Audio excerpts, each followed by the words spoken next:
Chikkaballapur PSI Sharanappa ಹಾಗೂ ASI Venkatesh Lokayukta ಬಲೆಗೆ ಬಿದ್ದು ಪೊಲೀಸರ ಕೈಗೆ ಸಿಗದೆ 3 ತಿಂಗಳು ಅಬ್ಸ್ಟ್ಯಾಂಡಿಂಗ್ ಆಗಿದ್ದು ಕೊನೆಗೂ ಲೋಕಾಯುಕ್ತಕ್ಕೆ ಶರಣಾಗಿ ಜೈಲು ಸೇರಿದ್ದಾರೆ. ಚಿಕ್ಕಬಳ್ಳಾಪುರ ತಾಲೂಕು ಮೋಟ್ಲೂರು ವಾಸಿ ರಘು ಅನ್ನೋರಿಂದ ಲಂಚ ಪಡೆಯುವಾಗ ಸಿಕ್ಕಿಬಿದ್ದ ಇವರು ಮಾರ್ಚ್ 3ರಂದು ಟ್ರ್ಯಾಪ್ ಆಗಿದ್ದು ಮರುದಿನ ಬೆಳಗ್ಗೆ ನ್ಯಾಯಾಲಯಕ್ಕೆ ಹಾಜರುಪಡಿಸಿದಾಗ ನ್ಯಾಯಾಧೀಶರು ಇಂಟ್ರಿಮ್ ಬೇಲ್ ಕೊಟ್ಟಿದ್ರು.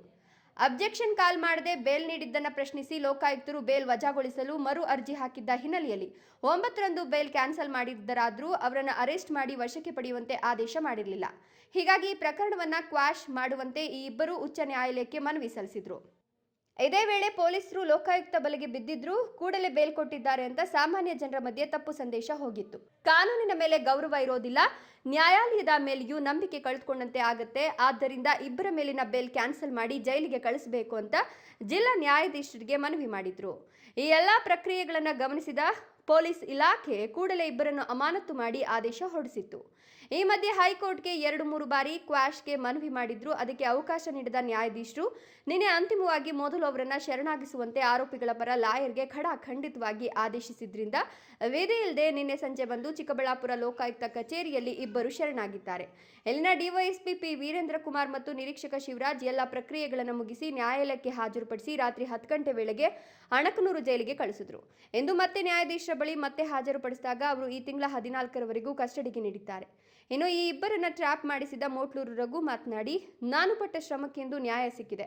ನನಗೆ ನ್ಯಾಯ ಕೊಡಿಸಬೇಕು ಅಂತ ಕೆಲಸ ಮಾಡಿದ ಲೋಕಾಯುಕ್ತ ಅಧಿಕಾರಿಗಳಿಗೆ, ವಕೀಲರ ಸಂಘದ ಪದಾಧಿಕಾರಿಗಳು, ಹಿರಿಯ ವಕೀಲರಿಗೆ, ನನಗೆ ಪರೋಕ್ಷವಾಗಿ ಸಹಾಯ ಮಾಡಿದ ಎಲ್ಲರಿಗೂ ಅಭಿನಂದನೆಗಳನ್ನು ಸಲ್ಲಿಸ್ತೇನೆ. ಗ್ರಾಹಕರು, ಸಾಮಾನ್ಯ ಜನರು ತಾಳ್ಮೆ ಕಳೆದುಕೊಳ್ಳಬೇಡಿ. ಸ್ವಲ್ಪ ತಡವಾದರೂ ಲೋಕಾಯುಕ್ತರು ನ್ಯಾಯ ಕೊಡಿಸ್ತಾರೆ. ಹಿಡಿದ ಪ್ರಕರಣವನ್ನು ನ್ಯಾಯ ನಿಷ್ಠೆಯಿಂದ ಪೂರ್ಣಗೊಳಿಸ್ತಾರೆ ಎಂಬ ನಂಬಿಕೆ ಬಂದಿದೆ. ಹಾಗಾಗಿ ನಿಮ್ಗೆ ಯಾರಾದರೂ ಅಧಿಕಾರಿಗಳು ನಿಮ್ಮ ಕೆಲಸ ಕಾರ್ಯಗಳಿಗೆ ಹಣಕ್ಕೆ ಒತ್ತಾಯ ಮಾಡ್ತಿದ್ರೆ ಮೊದಲು ಲೋಕಾಯುಕ್ತಕ್ಕೆ ದೂರು ನೀಡಿ ಅಂತ ಸಲಹೆ ಕೊಟ್ಟರು. ಸಮಾಧಾನವಾಗಿದೆ. ಇವತ್ತು ಏನು ಸತತ 3 ತಿಂಗಳಿನ ಕಾಲದಿಂದ ಅವರು ಫೈಟ್ ಮಾಡ್ಕೊಂಡು ಬಂದರು. ಆಮೇಲೆ ಕಾನೂನು ವಿರುದ್ಧವಾಗಿ ಅವರು ಏನೋ ನಾವು ಗೆದ್ಕೊಂಡು ಬರ್ತೀವಿ ಅಂತೇಳಿ ಫೈಟ್ ಮಾಡ್ತಾಯಿದ್ರು PSI ಅವರು ಮತ್ತು ವೆಂಕಟೇಶ್ ಅವರು. ಇವತ್ತು ಅವ್ರಿಗೆಲ್ಲ ಅದು ತಿರುಗೇಟು ಹೊಡೆದು ನ್ಯಾಯಾಲಯದಲ್ಲಿ ಏನು ಸಾಮಾನ್ಯ ಜನರಿಗೆ ನ್ಯಾಯ ಸಿಗಬೇಕಾಗಿತ್ತು ಅದನ್ನು ಇವತ್ತು ನಮ್ಗೆ ತೋರಿಸ್ಕೊಟ್ಟಿದ್ದಾರೆ. ಹಾಗೆ ಸಾಮಾನ್ಯ ಜನರಿಗೂ ಸಹ ಕಾನೂನು ರೀತಿಯಲ್ಲಿ ಹೋರಾಟ ಮಾಡಿದ್ರೆ ಸ್ವಲ್ಪ ತಡವಾದರೂ ಪರವಾಗಿಲ್ಲ, ನ್ಯಾಯ ಸಿಗುತ್ತೆ ಅನ್ನೋದಕ್ಕೆ ಇವತ್ತು ನಿದರ್ಶನಗಳಾಗಿದ್ದಾವೆ. ಲೋಕಾಯುಕ್ತರು ಯಾವ ರೀತಿಯವರು ಅವರು 3 ತಿಂಗಳು ಸುಮಾರು 3 ತಿಂಗಳು ಕೋರ್ಟಲ್ಲಿ ಅವರು ಫೈಟ್ ಮಾಡಿ ಇವತ್ತು ನಮಗೆ ನ್ಯಾಯ ಕೊಡಿಸಿದ್ದಾರೆ. ಅವರು ಅದೇ ರೀತಿ ತಮ್ಮ ಚಿಕ್ಕಬಳ್ಳಾಪುರದ ವಕೀಲರು ಸಹ, ವಕೀಲರ ಸಂಘದವರು ಮತ್ತು ಜಿಲ್ಲಾ ವಕೀಲರ ಸಂಘದಿಂದನೂ ನಮಗೆ ಸಪೋರ್ಟ್ ಮಾಡಿ ಇವತ್ತು ನಮ್ಗೆ ಒಬ್ಬ ಸಾಮಾನ್ಯ ಮನುಷ್ಯನಿಗೆ ಯಾವ ಥರ ನ್ಯಾಯ ಕೊಡಿಸ್ಬೇಕು ಅಂತ ಇದೆಯೋ ಆ ಥರ ನ್ಯಾಯ ನಮ್ಗೆ ಕೊಡಿಸಿದ್ದಾರೆ ಅಂತ ಹೇಳ್ತೀನಿ. ನಮಗೆ ಸಮಾಧಾನ ತಂದಿದೆ. ಇನ್ನು ಯಾವುದೇ ರೀತಿಯಲ್ಲಿ ದುಡಿ ಕೊಡಬೇಕಾಗಿರೋದು ಏನಿಲ್ಲ. ಸಮಾಜದಲ್ಲಿ ಜನ ಖಂಡಿತವಾಗಲೂ ಕಾನೂನು ರೀತಿಯಲ್ಲಿ ಹೋರಾಟ ಮಾಡಿ 100% ಗೆಲ್ತೀವಿ.